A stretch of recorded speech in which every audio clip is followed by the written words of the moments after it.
Good afternoon and welcome to the UK Boarding School exhibition online. And as an education have been organising the exhibition since 2006. We have them in February and November each year, bringing up to 24 schools to the Middle East to meet with families.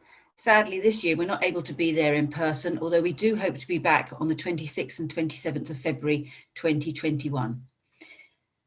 Under normal circumstances, you would have been meeting these heads face to face. But we hope that today will give you a little insight into a UK boarding education and what the schools have to offer. So all families should have received the school's information sheet, which gives you some basic information about each school, plus a map of the UK showing where they are located. We will follow up with the families and put you in contact with the schools directly. These 10 schools here, plus the 11 schools that joined us yesterday. The session will be recorded and a link will be sent to you so that you can watch both yesterday and today's exhibitions in your own time. And please put questions into the chat feature and the schools will answer them individually. Thank you. So now I'd like to welcome Mike Hall, the headmaster of Ashford School in Kent. Morning, Mike. Afternoon. A very good morning to you all. In fact, it's a very good afternoon to you all. My apologies. Good of you to join us. Yes, I'm the head of Ashford School, and I've been a head actually for 11 years now. Ashford is my third school as a headmaster. As Sarah's already said, you have facts about the school, but we actually have 3 nurseries, a prep school and a senior school at Ashford. The bit that you're interested in is the senior school, which we would describe as medium-sized with just over 500 students.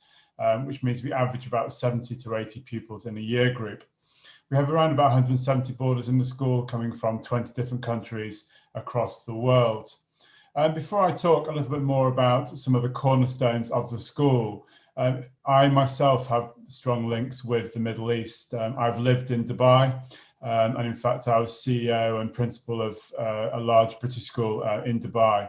So I hope I can share some empathetic understanding with what you're considering at the moment, understanding really the choices that face you regarding your son or daughter, and understanding as well the significant differences which exist between schools in the UAE and other parts of the Middle East and the UK. And there are significant differences between the two, not least, for example, in terms of curriculum.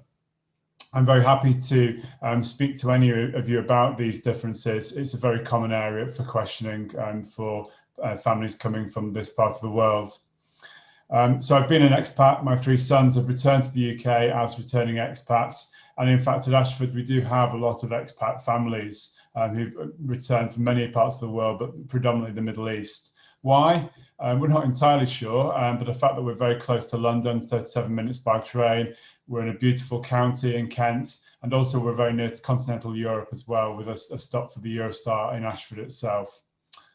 So in terms of the school itself, I tend to talk about the 4 cornerstones really that define us as a school. Firstly, we are an academic school, so academic rigour is our first cornerstone. It's something which we're very proud of.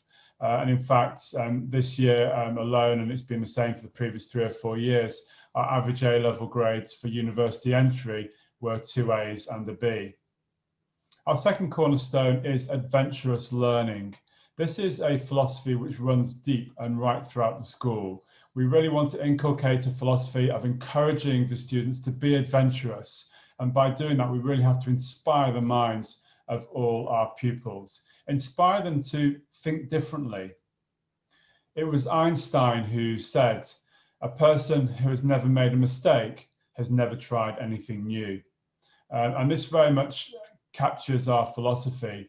For us, it's about the students trying new ideas, to not be afraid of any mistakes they may make, but encouraging them to understand and learn from those errors. Now, of course, our small class sizes provide a strong safety net for the pupils with such an approach. Third cornerstone is optimizing potential. We are an academic school, but it's not academic success at all costs. And so we very much focus on a balance between the academic and co-curricular program. We offer over 80 different co-curricular or extracurricular activities per week. And that is one of the distinguishing factors between schools in the UK and internationally. Our fourth and final cornerstone is celebrating individuality. I'm proud to say that each student in this school is celebrated and included in the community. I work hard as the head of the school to create a calm and happy atmosphere in the school. The site is a very safe site. It's self-contained as a campus. All the boarding houses are within 1 minute's walk of all the other facilities. But we have a responsibility to prepare our students for life beyond school, to be ready for our ever-changing world and indeed our very demanding world as well. So we put a lot of emphasis on meticulous preparation. Our students tend to go to universities either in the UK, Europe or North America. And again, I know that's something which as families you'll be very concerned about the longer term destinations for your son or daughter. Our Director of Higher Education is actually a former manager of admissions for Cambridge University. We have a lot of experience within the school in that regard. So to wrap up and in summary, as a school, we aim to embrace and promote our diversity and internationalism as a school to really enhance the learning experience of all our students. I really look to empower the young people within our care to be in a position to make a difference in their changing worlds. But fundamentally, I look for our students to be happy, secure and inspired with our adventurous approach. But they must be emotionally balanced as students. This is fundamental to my philosophy and leadership. So I really hope that's helpful. I know that we've got lots of schools on today and you're going to get lots of information, but hopefully that helps to begin to understand Ashford School. So thank you very much. And I'm very happy to speak to any of you or indeed so on my team at any point in the near future. Thank you very much. Thank you, Mike, for explaining the 4 cornerstones of an Ashford education. And I think a couple of things that Mike said there, which families living in the UAE and wider Middle East will relate to, is the diversity and internationalism, and also the opportunity of not just UK universities, but universities in the US as well. So now I'd like to welcome Charlotte Hamilton from Claremont School. Charlotte is Head of International Student Recruitment. If you can take your mute off, Charlotte. Hello, good afternoon. At Claremont, your child will go on to study at Harvard or Cambridge or Leeds, if that's their path, or secure a place at the Royal Academy of Dance, or end up signing for an English Premier League football club, or playing on the first team for cricket at Loughborough University, heading for the national squad. We blend academy-level football and cricket instruction with an extensive programme of 20 GCSEs, 19 A-levels and 4 BTECs. Our ethos translates into well-deserved agility that favours the education of today's generation. We're not smothered by tradition and legacy, but rather pioneering a different type of school. We don't believe children learn the same way, experience education in the same way, or develop intellectually and socially at the same speed. We don't have entry exams. Our results speak for themselves. Founded in 2011, our senior school is host to approximately 350 young people, of which 76% are British, with 26 nationalities represented. It's a small school, it's pretty, set in green pastures, minutes from the British seaside. We have 2 off-site boarding houses for a total of 100 boarders. Our boys' house was extensively refurbished this summer, and our juniors and girls' house is an adorable 15th century cottage in Battle Village.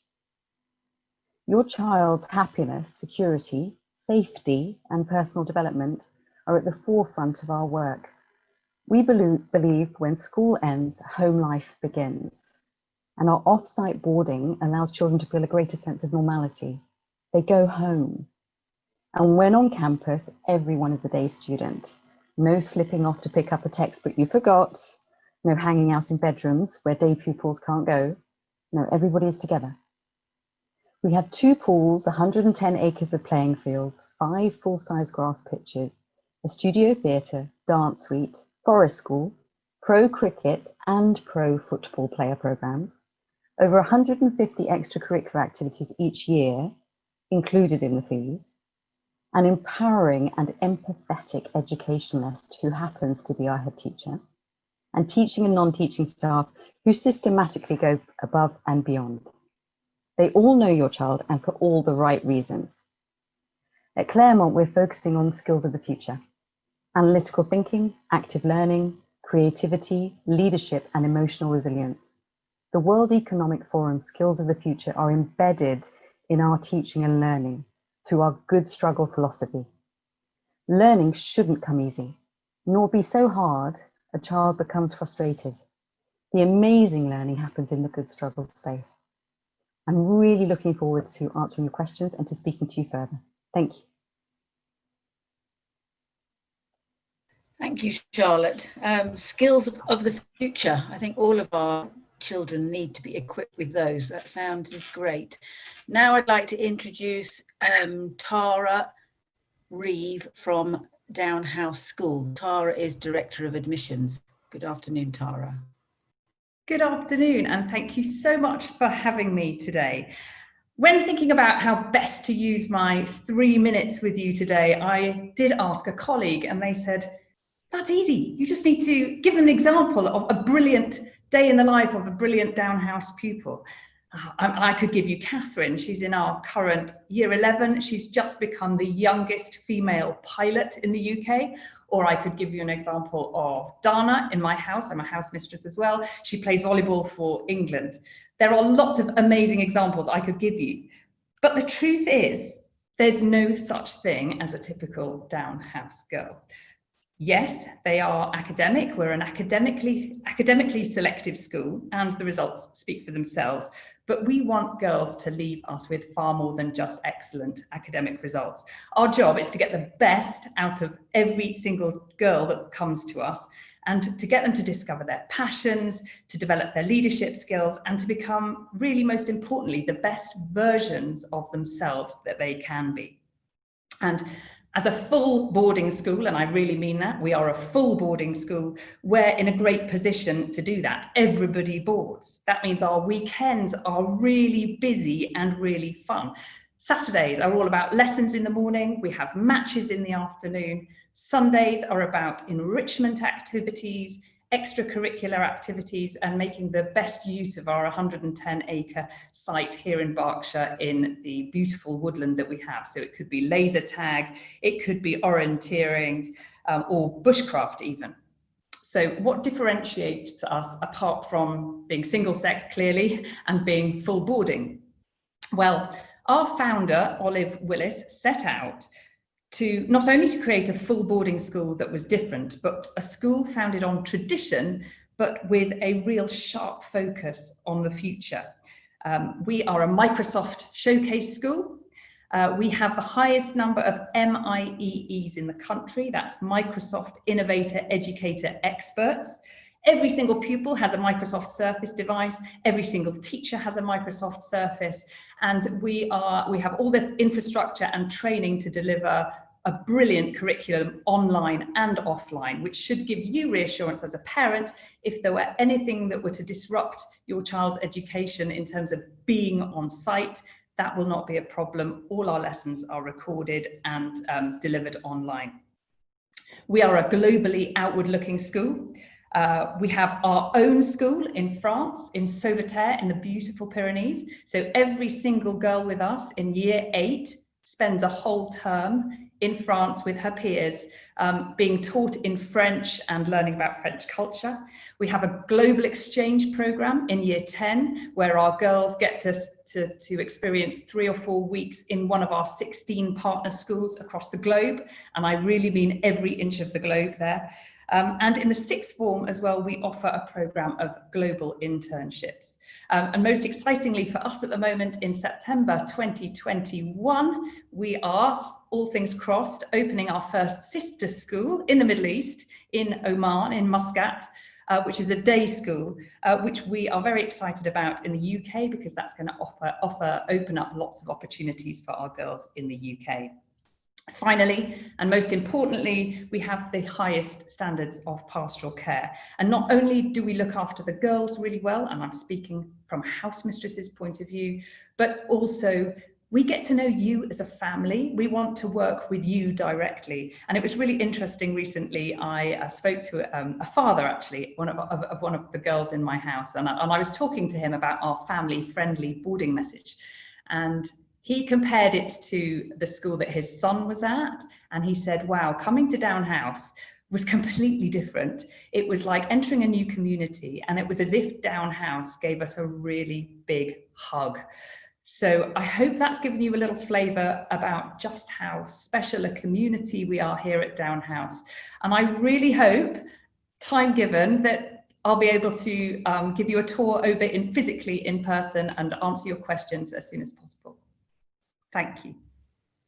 Thank you, Tara. And I think that many parents would love to hear that, going into a community that feels that you're being given a great big hug. And now I'd like to introduce Gary Hickey, the head of Haberdasher's Adams School in Shropshire. Afternoon, Gary.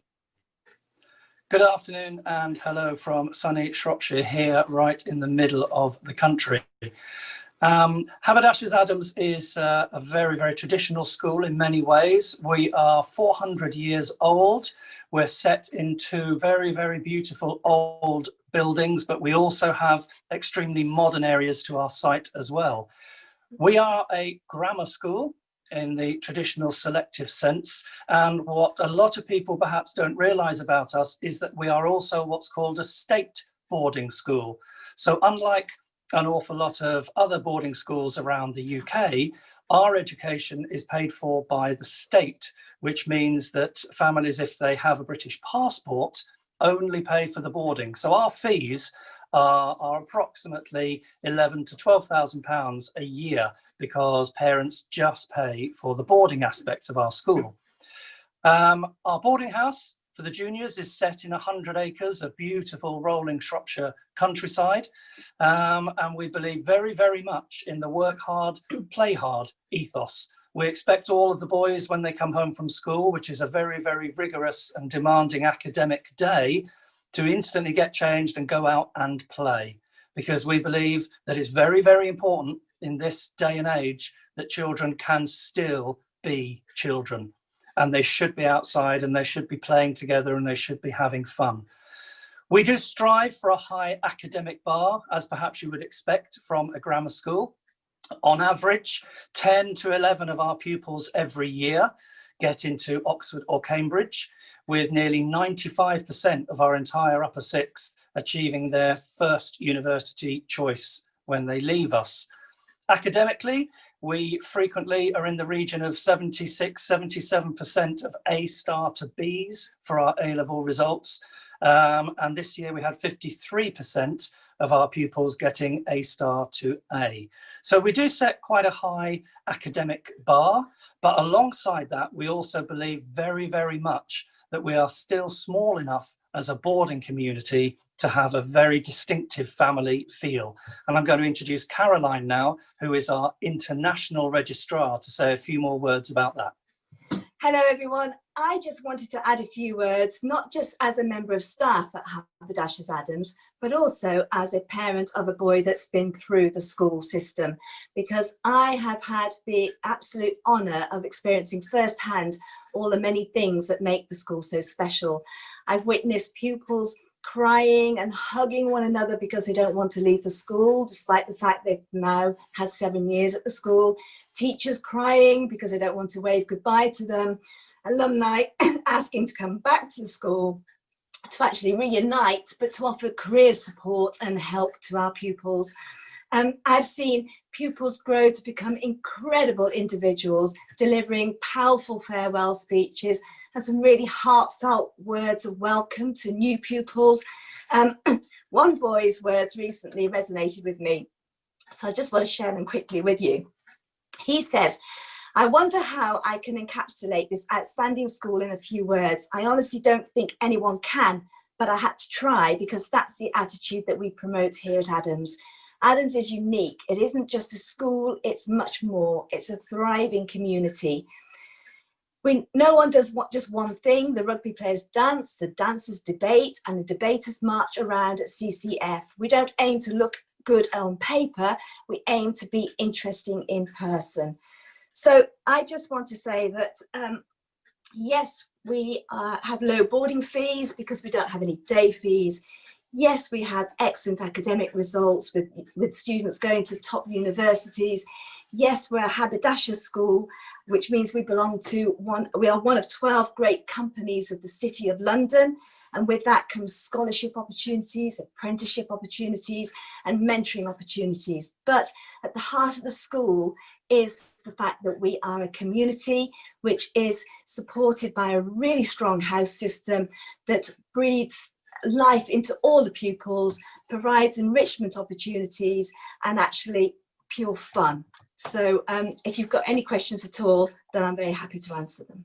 And I think it is fair to say that you will be seeing today a whole range of outstanding schools here, all of which have their unique twist, all of which have their own best bits. So all we would say to all of you is please do take time to have a look at our website, but also everybody's website, because we often describe here the best school and a boarding house in the same way that we would describe a unique glove. You could have the most expensive glove, the most designer glove, the most popular glove, but if it doesn't fit your hand, it's the wrong thing for you.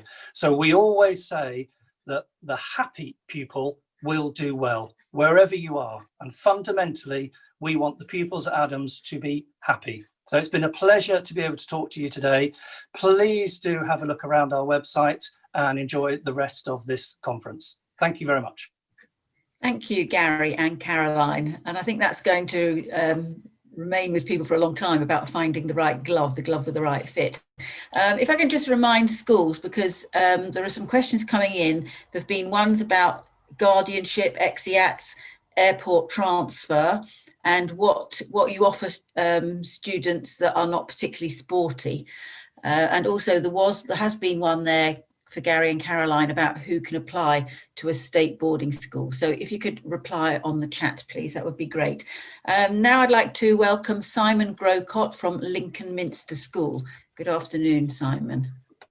Good afternoon, thank you very much. As I say, my name is Simon Grocott, I'm Deputy Head at Lincoln Minster School. And just a little bit of background information on the school. We're 570 students from the age of 2 actually up to 18, with 370 in the senior school.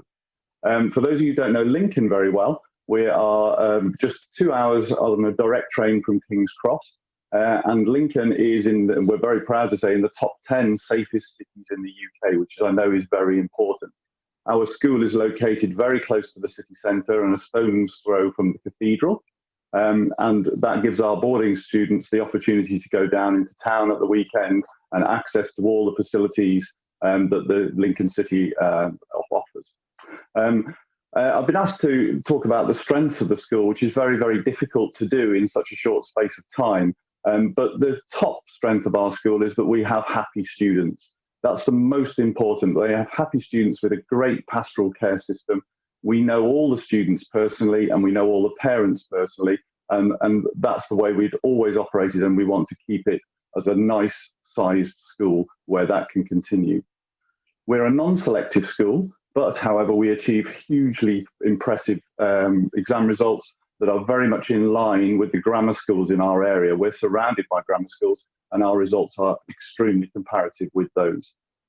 We are actually the top school in Lincolnshire for added progress at A-levels, and that beats all the grammar schools, as I said, in our local area. Other strengths of the school, we have very extensive community links, which offer opportunities to the students in all sorts of areas. We have a very impressive music building with over 20 impressive practice rooms and the opportunity to perform in Lincoln Cathedral on a termly basis. We also have very close relationships with the Lincoln University. We have all our sixth formers are members of the university library, and we can give you some more information about the possibility of a 2+3 offer, where the students come to us for A-levels and then move on to the university for the next 3 years of their education. Our headmaster, or headmistress, sorry, is on the board of the Lincoln University, and some of the Lincoln University professors are on our governing board as well. Also, as some of the schools have already said, we are actually in the top 100 schools for sport in the country, and we have elite sports programs in tennis. We have a very, very high-level squash coach who's the top lady in the country, over 50.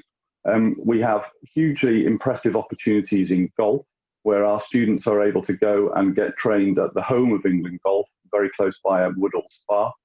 And we have a very impressive elite sports program in football, where our students who have a great big talent in football are able to be coached by Lincoln City Football Club and use all the facilities and the coaches that they have. They get coached in the evening by the team that is, or was last weekend, just top of the first division. And those facilities are available to our elite footballers. In addition, it's very difficult to sort of pick out individual departments, but our art department produce outstanding results. Our drama department have massive opportunities, and our annual senior school production is so impressive. But I could go on for a lot longer, but I'll have to stop there, I'm afraid. Thank you very much. Thank you, Simon. Another thing worth mentioning, I know that Emirates now do fly in and out of Stansted Airport. So with Lincoln being 2 hours by train from King's Cross, that makes it a much more straightforward journey. There are questions coming in. I would just ask the families if you can put the questions where it says to all panelists and attendees, so that everybody can read the questions that you're asking. So yeah, we've got, now somebody has just asked about any schools that have specific support for dyslexia, and asking questions about clubs and activities, as well as the Guardian, Exeat and airport transfer. Thank you. So now I'd like to introduce Tracy Keel, who is the Marketing Engagement Manager at Malvern College. Good afternoon, Tracy. Thank you, Sarah. Well, welcome to Malvern College, best described as a seat of learning, a place of innovation and a home away from home. We're really lucky because we're nestled at the foot of the Malvern Hills in an area of outstanding natural beauty, and that we have easy access to the road and rail network, and Birmingham Airport is just 45 minutes away. Keith Metcalf, he's our headmaster, and he joined Malvern College in 2019 from Harrow School, where he was the deputy head. He was educated at Monmouth School and Downe College, Cambridge. So who are we? Well, we are a co-educational full boarding and day school, and we have a strong academic focus. At common entrance, the pass mark is 50%, but the average is 65. And we offer IGCSEs, GCSEs, A-levels and the International Baccalaureate. Over 77% of our pupils are full boarders, and we have 11 houses. That's 5 girls and 6 boys. And day pupils are fully integrated into the house system. Some of them will elect to stay weekdays until 9 p.m. and come back at the weekends when there are activities on. Malvern College is a home away from home. And we think that one contributor to this is that we have in-house dining. So the children go back to their houses for all their meals and all their breaks. Pastorally, this means that the house parent and the house teams get to know your children individually, and they can spot if there's a little issue and deal with it before it becomes a problem. Now, weekends, they are busy. School finishes after lessons on Saturday lunchtime, and Saturday afternoon is dedicated to sport. That'll be matches or matches home or away. But there are other activities going on as well. Sunday is also busy, but it is up to the child whether or not they want to take part. So there's stuff going on in campus, off campus, in boarding house. But if they would prefer to have brunch and have a lazy day and rest and recharge for the week to come, that is entirely up to them. Keeping in touch with mum and dad and family is easy too. It doesn't matter what the time zone is. They can FaceTime, Skype or phone home. There are rules for local and their use of their mobile phones. But after formal school finishes, up to bedtime, they can have their devices. As I said, there is a strong academic focus at Malvern College. We have an enrichment programme and a super curricula, which is designed to instill a sense of intellectual curiosity and a academic breadth beyond the confines of the exam criteria. And this sits alongside a diverse and co-curricular programme that promotes all-round personal development and a happy and healthy lifestyle. We have on the 14th of November a webinar for international families, which will go into much more depth than I've been able to. The headmaster, Keith Metcalf, will give a presentation, as will members of his senior leadership team. And Anna-Louise McQuilkin, who is our head of admissions, will give an overview of the admissions process. Thank you. Thank you, Tracy. And I think one thing that Tracy's highlighted, and we often say to families, is that boarding is not just about the education, it is actually a way of life. And it is a fantastic opportunity if you are able to offer it for your children. I'd now like to introduce to you Olivera Raraty, the headmistress of Malvern St James School. Good afternoon, Olivera.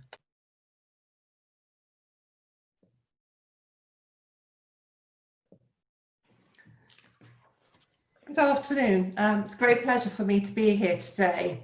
I'm Olivera Raraty, and I've been headmistress at Malvern St James for 5 years now. And we are also a school just down the road from Malvern College that you've just heard about. We're located in the very beautiful town of Malvern, which is an area of outstanding natural beauty, literally in the heart of England, with excellent transport links.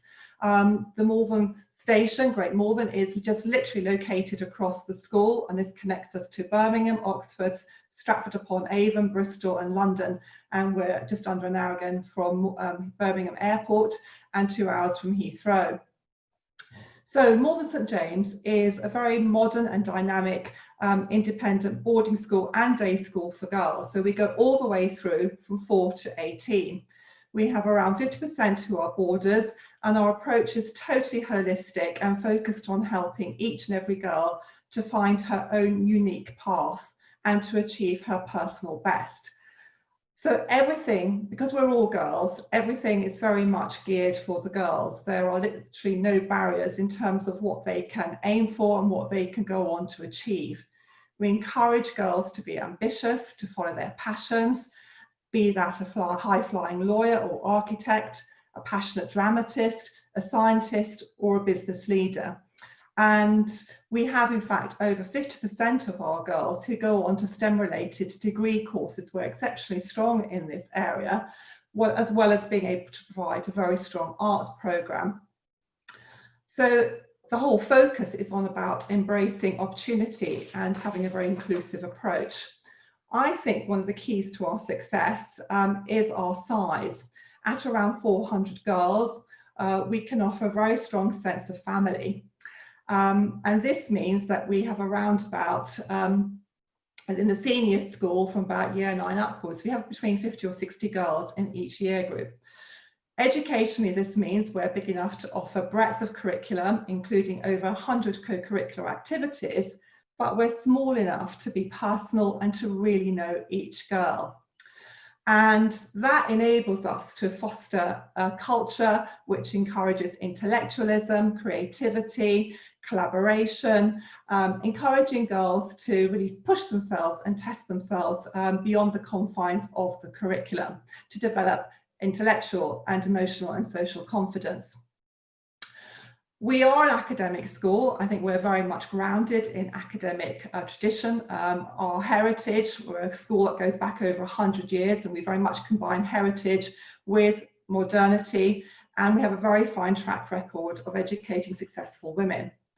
At both GCSE and A-level, our results are outstanding with excellent value added. This year at A-level, 87% of our girls achieved A star to B grades, with 67% at A and A star level with 100% pass rate. And at GCSE, over 41% gained a clean sweep of A grades, A star to A, or 9 to 7. And this is because they're encouraged to develop that confidence. We are successful because our whole ethos is founded on community values and respect for the individual.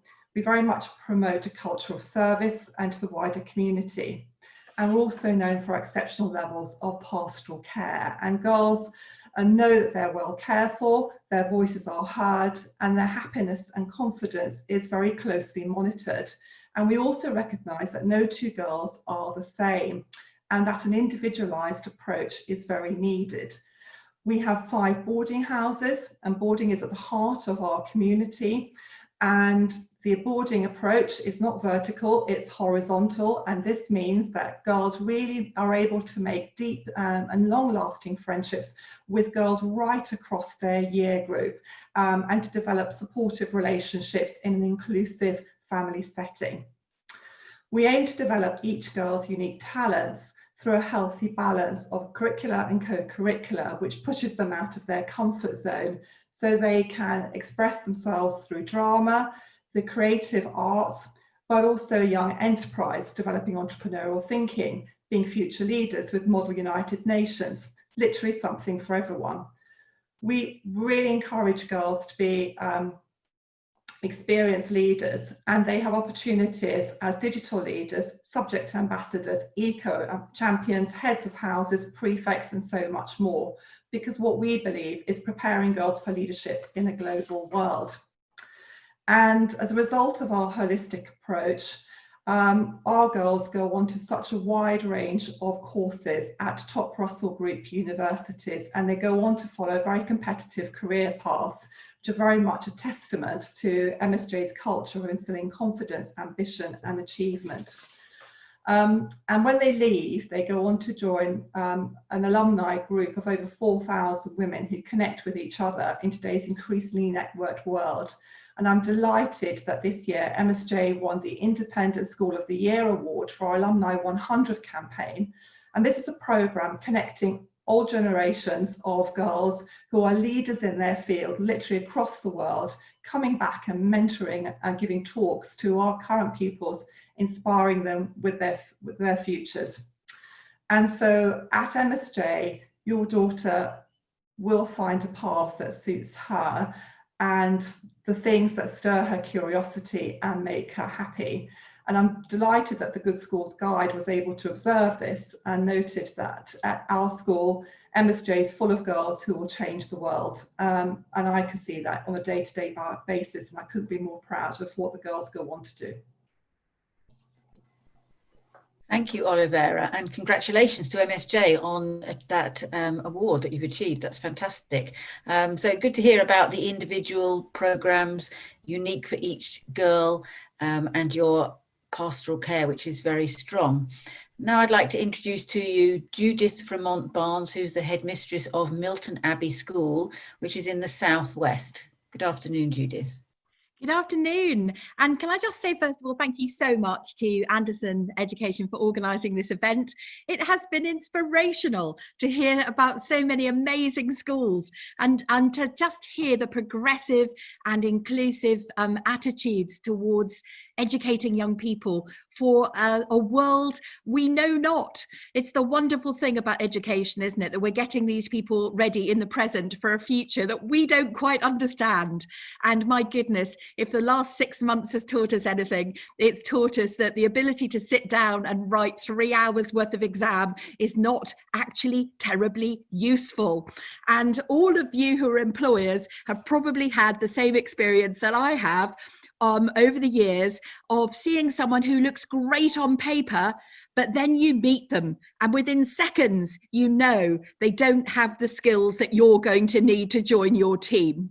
Well, at Milton Abbey School, we are passionately committed to making sure that our pupils, when they leave us, whatever else they are, whatever they've specialised in, whatever amazing activities they've participated in, are people who you want on your team.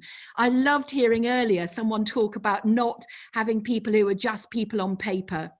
We talk at Milton Abbey about learning differently. And when we teach our pupils about the importance of not being paper people, I'm going to show you how we do it. Because people often ask me, what does it mean to learn differently? So let me show you. What we do is this. We hold up a piece of paper and have every pupil hold up that piece of paper in front of their face. And then we get them to do this. Rip up the piece of paper. and remind themselves that they are not defined by what's on the piece of paper that's maybe on their birth certificate, not the piece of paper that's their parents' bank statement, not the piece of paper that's their educational psychologist report or the last report they received in school. They are not pieces of paper, they are people, and we're getting them ready for a world where they're going to be ready to be on people's team. So what does that mean? It means focusing not just on those all-important grades that will be on their pieces of paper when they leave, but it means thinking about what kind of mum they'll be one day, what kind of dad will they be one day, what will they be like to live next door to? Would you want them to be your boss? I'm going to ask you now to join in a little bit of audience participation, if that's okay. So bear with me, and I'm talking to my panelists now because you're the only ones I can see. So help me out here, team. And I'm going to ask you to remember some things. And again, this is how we teach and learn differently at Milton Abbey. So I thought I'd share it with you today. Well, at Milton Abbey, we shake hands. Now, during the COVID crisis, no one does shake hands anymore. But can you have a practice? Do you remember what it feels like? Can my panelists please now shake hands? And the reason I'm doing this is because I want you to think about partnership. If you join us at Milton Abbey, as parents, you will come with us into partnership. You will be our partners, and we will work with you in the extraordinary, the life-changing, the transformational journey that is senior school. You have now a fresh-faced young son or daughter who over the next few years is going to be hit by hurricane hormone. It's heading towards your house right now. And you better buckle up. That's all we can say to you, because the next few years are going to challenge you like nothing else in parenting. All the books are written about the babies, and it turns out that the babies are the easy ones. The teenagers are the time when you're going to need partnership, someone to stand by your side and work with you. The next hand gesture I want you to do with me is to stretch. Can you stretch with me now? Because as good learners, it will help you to remember that you have stretched. And at Milton Abbey, we believe in stretching every learner. Many of our pupils who come to us loved school. Others have actually never really enjoyed school because maybe they've got a different kind of profile. Maybe they've got the label of being dyslexic. Maybe they have difficulty processing. Maybe they're just someone who doesn't like talking out in a big crowd. Maybe they prefer a more nurturing environment. But just because somebody has an identified learning challenge, we don't think that should be any ceiling on achievement. So as well as working in partnership, we like to stretch. And the third gesture I want you to remember with me is to nurture. So could we all get our babies in our arms now, please? Because all of you parents out there have got one thing in common. You stood there in the delivery room and you held a child in your arms. And I'm betting you didn't say, the most important thing is that this child goes to this particular university, or I'm looking at this child now and I hope one day my child will cope at school. Your child shouldn't be coping. Your child should be thriving and flourishing. And I couldn't agree more than with what Gary was saying earlier about his wonderful glove. What a great teaching point to remember. Because this isn't about finding the best school. And I think sometimes parents get themselves into a bit of a state thinking about finding the best school. There's only one, it's somewhere in the world, and I'm going to track it down for my child. The truth is, you are looking for the right school. And I really hope that part of the experience of meeting us all today has been to understand that we are different. We've got lots of wonderful core common values across the independent sector in this country. We all want to nurture your children. We all want to treat them as individuals. Some schools today have talked about being very selective or non-selective. We're selective, but in a slightly different way. I'm looking for pupils who want to come here to do something. We don't have any space in this small school. We're just over 200 pupils. We have no space for an audience. Everybody needs to be on stage. We don't want people who want to sit on the sidelines and watch the match. We want people who want to be on the pitch. And at Milton Abbey School, if your children come to us, they will have opportunities, and those opportunities will build confidence. Because whichever subject they do from our dizzying array of subjects, we offer not just the traditional A-level and GCSE subjects, but in our farm, in our Abbey, on our golf course, we're teaching BTECs as well. And we were proud last year to be recipients of BTEC School of the Year. We're a bit different. We're not for everyone, but we'd be delighted if you'd like to make a personal appointment to discuss your child's journey with us. And please, whatever you do with your children, go home today and rip up a piece of paper and remind them they're not a piece of paper. Thanks very much. It's been lovely to meet you all. Thank you very much, Judith. That was totally inspiring.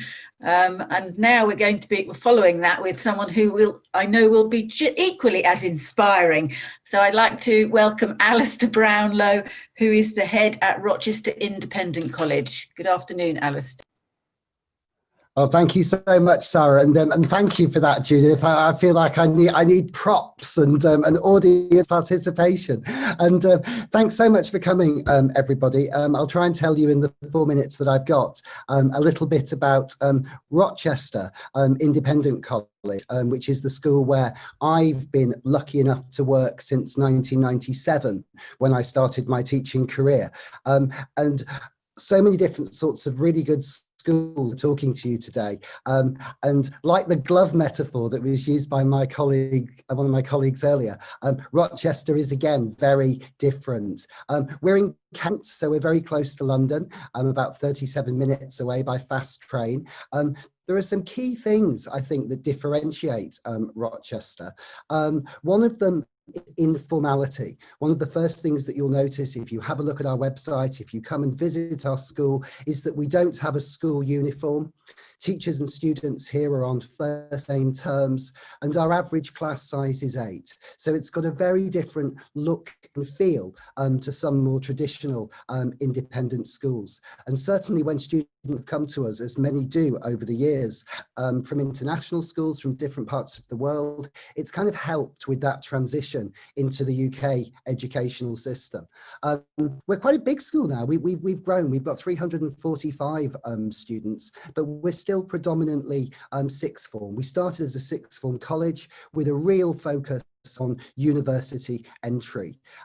Perhaps the most important thing about Rochester is that we offer an unusual degree of flexibility. And that flexibility is to do with course length. So as well as traditional length courses where students come for 2 years, we also offer 1-year courses in both GCSE and A-level. So it's quite usual for students to come to us from international schools for a 1-year GCSE course, to integrate them into the UK system, or even to come to us just for year 13 for the final year of their A-levels, or even to retake their A-levels. The other thing that happens sometimes is we have students who come to us from different educational systems. It's not unusual for students to join us having tried the IB diploma or tried different national systems and to migrate to A-level. So flexibility is really important. Sometimes students come to us when they're a little bit older. They come and start their A-levels when they're 17 or 18.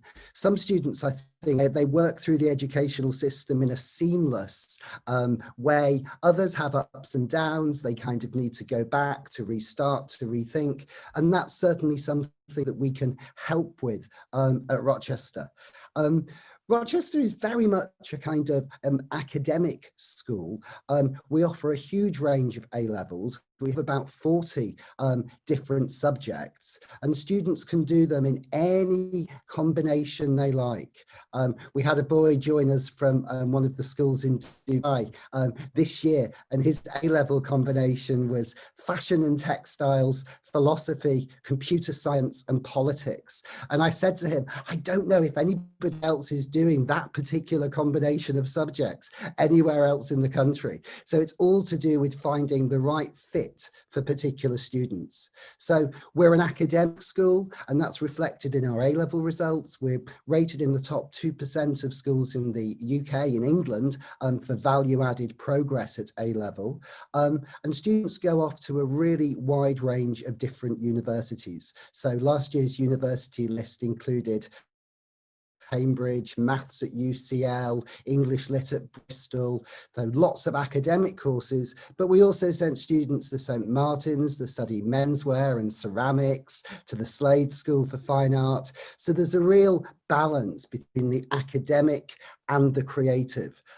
On the creative side, the Good Schools Guide were kind enough to sort of say we were had the best provision for an artist that could be imagined. And we have students who come and study not just fine art, but photography, graphic design. We also do A-levels in digital media, in film studies, in media studies. So A-levels that might suit students for whom traditional academic pathways might not be the right route for them. So it's all to do with finding the right academic program for students at a particular stage in their education. Our boarding for students who come and live with us from all over the world, we've got about 105 boarders at Rochester from 30 different countries this year. The biggest nationality in our boarding is British, but we have a lot of expats who kind of come over to us from schools all over the world, and the rest of our students are day students. We take students from the age of 11 who sort of move through the school, and the boarding students are nicely integrated with our lower school students and run most of their extracurricular sports and activities. So there's lots of opportunities for integration. So Rochester is an unusual independent school. It's got a different look and feel to it. I'd be really happy to speak to any of you individually and just give you general advice really about A-levels, GCSEs, the UK education system, and of course Rochester. So thanks very much for listening to me this morning. Thank you, Alistair. And it's great to hear of Rochester being something a little bit different with its flexible approach and different qualifications and matching the subjects together. That's really, really good. Now I'd like to introduce to you Jayne Griggs, who is the Director of Admissions at Truro School in the Southwest. Good afternoon, Jayne. Hello, so thank you. Hello, good evening in Dubai. From Truro School. Truro School is a very happy and caring school where support and well-being go hand in hand with academic success. A school where pupils experience a balance of academic rigour, co-curricular activities in a community that's underpinned by our strong Christian values from our Methodist foundation. We offer a welcoming, safe and secure environment that makes the most of where we are in Cornwall. Our school motto is Esse quam videre, which means to be rather than to seem to be. And our whole identity and ethos is drawn from that. It's about developing individual academic excellence at all levels, about inspiring creativity, igniting imaginations, and helping each pupil to find and fully develop their own individual talents. About developing pupils who are at ease with themselves and with each other, demonstrating value and communicating with confidence and passion, and forging characters through challenges and opportunities. Developing students who respect other people and the world around them, and encouraging pupils to develop their own way of thinking. And believe it or not, after 29 years in post, I know how valuable that education is by our alumni because of them sending their own children back here in the time that I've been here. Truro School benefits from all the excellent facilities that you would expect from a school like ours, but with that extra passion to ensure we get the most out of every opportunity. So for example, our theatre also involves a large pupil-led tech team who operate the sound, the lighting, the video, back to our very own outdoor broadcasting van where it's mixed for immediate live transmission. In addition to our DT and art workshops, we have our own art gallery, which is one of the largest in the county, where artists exhibit their work so that pupils are also learning direct from them, gaining insight into their inspiration and work. Our state-of-the-art cookery school is linked to Leeds in London, and our sports facilities deliver a balance of participation and elite performance. Everyone is encouraged to get involved, but at the same time, our elite performers are supported through a wide variety of academy programmes. Our most recent link is for our footballers, with Southampton Football Club, which I am reliably informed at this very moment in time are top of the Premier League, although I'm also reliably informed that it may not last for longer than this weekend. In addition to the usual subjects that you expect in these schools, we have a fine geology department built in Cornwall on everything that they need to study at GCSE and A-level, except, thankfully, a volcano, which they have to go to Tenerife or Iceland to find. Our outdoor education centre provides one of the largest D&E centres in the southwest, and it also trains pupils rigorously for the fiercely contested 10 Tours Challenge out on Dartmoor. The beauty of being at school in Cornwall means the facilities do not stop at the school gates. Our biologists, geographers and geologists spend hours on the coast, cliffs, dunes, investigating real-time habitats, erosion, rock formations. Our artists create land and seascapes by visiting the Lizard, an area of great natural beauty. And our pupils go windsurfing, sailing, snorkeling, surfing. Of course, this is Cornwall after all, every week. Even some of them did their paddy diving course last year, very brave in our waters. And of course, our boarders who come to us from all over the world have all of those opportunities during the week and at weekends to make the most of those opportunities. That really is Truro School in my nutshell of 3 minutes, but I'd be very happy to talk to anybody who would like to know more, because there is genuinely so much more to say about everything that Truro School has to offer its pupils. But I thank you for your time this evening. Thank you, Jayne. I think what Jayne said, the breadth of a UK boarding education, from the performing arts, the fantastic outdoor education, which schools have really developed in the last few years. And now I would like to welcome Kate Raison from UK Study Group, here to talk to families about securing home status at a UK university. Welcome, Kate. Hello, thank you very much. I am Director of UK Study Options, and I'm here to give you a whistle-stop tour of UK university fees. This might leave you with some burning questions, so hang on until the end and I'll save a few minutes for you to ask me those. Okay, so a bit of background about fee status in general. To be eligible for home fees at UK universities, you need to be ordinarily resident in the UK. So this is not the same as being resident in the UK. These are two distinct concepts. So what ordinary residence means is that for any period where you live abroad or outside the UK, you must maintain some kind of life back in the UK as your home country. So it is possible to live in another country and still have ordinary residence in the UK. So that's the main criteria for home fees. The second thing is this concept of temporary absence. So this is saying for any period of absence living outside of the UK, that should really be of a temporary nature, and you should have an intention to return to the UK as a family in the future. So that's it, very, very simplified. You can read the full rules for home eligibility on a website called UKESA, and I'll put the link to those in the chat at the end. So British expats often get classified as overseas fee payers because they often are not aware of the rules around fees. They're not aware that they are a little more complex than they initially think, and they unwittingly lose their eligibility during periods of living abroad. British citizenship alone is not enough to get home fees at UK universities. So this is the biggest myth that we end up busting time and time again. In fact, you don't need British citizenship to get home fees at a UK university. You just need to meet the immigration criteria, but that's only one criteria. So you need to do other things to make sure you're eligible for home fees. Home students pay around £9,000 per year at university. It differs slightly depending on the UK nation that the university you're applying to is in.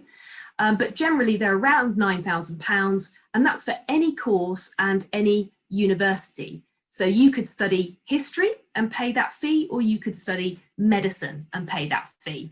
And that's because universities are subsidised by the government for every home student that they have, but they're not subsidised for overseas students. So they pass the full cost of their education onto the overseas student, and that's why overseas students pay a lot more in fees for the same degree as home students. So they pay between £12,000 and £68,000 per year, and that's depending on the course. So more competitive courses such as medicine will charge higher fees, and depending on the universities. So the top universities again charge the highest fees. So you can imagine that Oxford and Cambridge are charging much higher fees than other universities that are less competitive. The other thing to mention is that if you are classified as a home student, you have full access to applying to a student loan, and that will cover your tuition fees and some, if not all, of your living costs when you're at university. But if you are classified as an overseas fee payer, you have no access to student loans, so you must finance your education yourself. Universities are the ones that make this decision about whether a student is a home fee payer or an overseas fee payer. And they are all using the same rules and regulations that are published online. However, these rules are very generic, and they don't always help universities to know categorically if a student is a home or an overseas student. So universities make a judgment call, and they interpret a student's background. And this leads to inconsistency across different universities. So we help hundreds of families a year with their fee status queries. And we very commonly see a scenario where a student will apply for 5 universities through the UCAS application, and they will get 3 home offers and 2 overseas offers. The same student, the same application, the same course, but different universities are making a different judgment about whether they are a home or an overseas student, and that's very common. Some universities and courses are more strict on fee status than others. So typically the most competitive universities are very strict, and Scottish universities are also very strict on fee status. And then just the final point is about Brexit then. So Brexit is a huge blow to the higher education industry, and it's very sad for lots of the universities, but we have to deal with it now. The biggest thing we know regarding fees is that EU students no longer qualify for home fees. So they will now be classified as overseas fee payers. But there are lots of universities making a real effort to launch schemes, grants, scholarships, and other things specifically for EU students to continue to incentivize them and attract them to come and study in UK universities. So if that applies to you and you're a European, keep your eyes peeled, because there may be a way for you to still come and study in the UK at relatively low cost. So we've just got time for 3 top tips before I take some questions. So my first tip is think about your fee status case as early as possible. And by that, I mean at least 3 years prior to the start of university, because that's the period of time that universities most focus on. We want you to prepare your case so that years ahead of applying to university, you have a really rock solid case. And that means that you're much more likely to get home offers rather than overseas offers when you apply to university. The second one is, for any period of time where you do live outside the UK, you need to maintain your ordinary residence. This is really important for being eligible for home fees. And if you remember, that means maintaining some kind of life back in the UK. So that's very vague. What specifically do I mean? Well, a couple of things that we advise is you must have a UK home, a UK home base, and you must visit the UK regularly throughout the time where you live abroad to keep maintaining those connections. If the UK is your home country, then it's logical that you would want to keep going back there to keep your life there and visit family. And that's essentially what ordinary residence is. And then the final point is gather as much evidence as you can. So universities, if they are unsure about your fee status background, they will expect you to give them some evidence and document the fact that the UK is your home country, that you have connections there, that you have ordinary residence. So we deal with, as I say, hundreds of families a year, and we talk in depth with them about what evidence they can provide. And it ranges from all different types of documents. So another reason why we say prepare early for this is so that you can start getting really organised now and save every document that could be relevant to your case for a period of as many years as you can. Okay, so that really was a whistle stop, and we are able to take a few questions now. If you have any personal inquiries, could you please email these to me at the address on screen? But I will happily take any general inquiries or clarify anything. So I could see some things coming in on the chat. I'm going to respond to them verbally, if that's okay.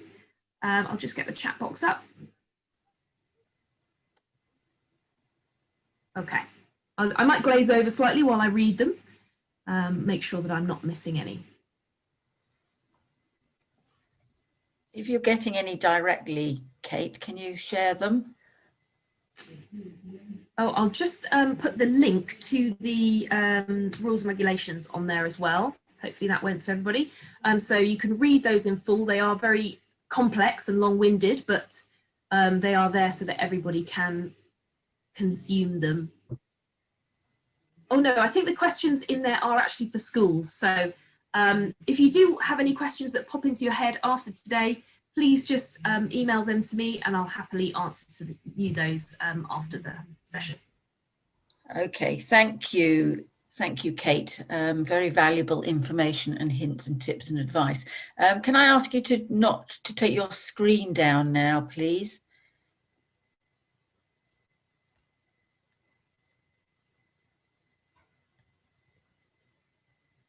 Kate, can you remove your... Did you want me to take my screen down, or you didn't want me to take my screen down? Yes, take sharing off.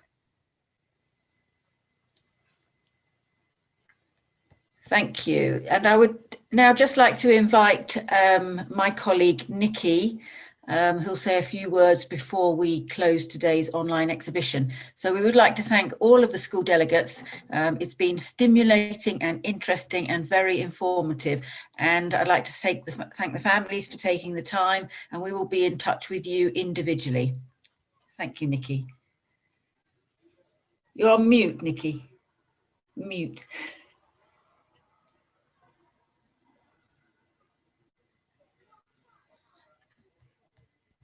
I shouldn't be allowed near a computer. Thank you everybody for joining us today, and I just wanted to let you know that Anderson Education are working really hard to try and encourage families to look past the current situation, look towards the future, and make sure that you realise that you do need to apply to schools for 2021 and beyond.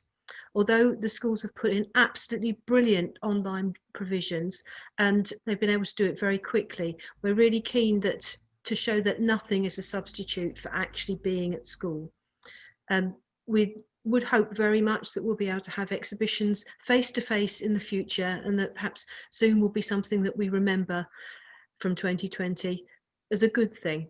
And in the meantime, we'd like you to encourage you to look at our website, to be able to look at our directories, which are downloadable, and there are pages on there which are giving you more information about the individual schools. We can arrange for families to visit schools either online, or some schools are actually still offering some face-to-face visits where you can look around the outside of the school and meet with the staff. So it is in a limited way, but it is helpful. And we thank you very much for joining us. Anderson Education are still open for business and will handle any inquiries that you have. Thank you very much.